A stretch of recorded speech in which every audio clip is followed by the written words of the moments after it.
Alright, welcome sa ating 2-minute Sunday. Kumusta kayo? At meron tayong pag-uusapan ngayon. Meron akong i-share, may nakita ko at ito yung image.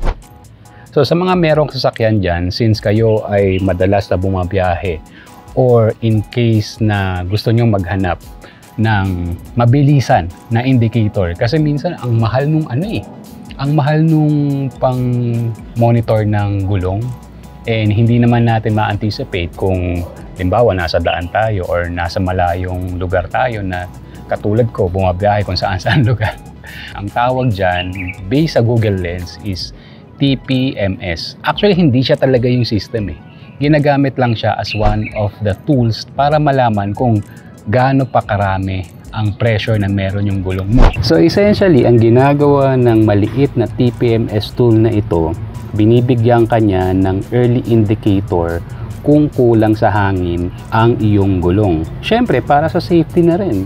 At least, nakikita mo visually kung kailangan mong pumunta ng malapit na vulcanizing shop. And huwag nyo siya nga asahan na magiging accurate every time or all the time. Very important pa rin na meron tayong schedule ng check-up at least once a week sa ating mga gulong. Hindi lang physically check, and also make it more in-depth check dahil safety ang pinaka-importante sa atin.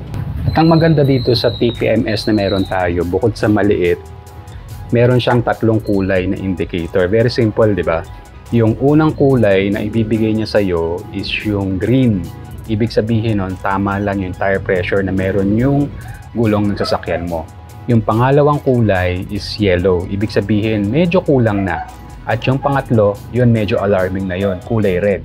Ibig sabihin, talagang kulang na yung hangin ng gulong mo. Kailangan mo nang pumunta sa nearest na vulcanizing shop or gasoline station para magpahangin. At diba mas maganda yung ganun, malaking tulong siya sa ating sasakyan. Physically, nakikita na kaagad natin at less worry sa atin. Alright? So hanggang dito na lang po muna. Ito po ang ating 2-minute Sunday. Kagaya po ng lagi kong sinasabi, stay safe, stay healthy, and always be nice only to deserving people. Kita tayo sa next video.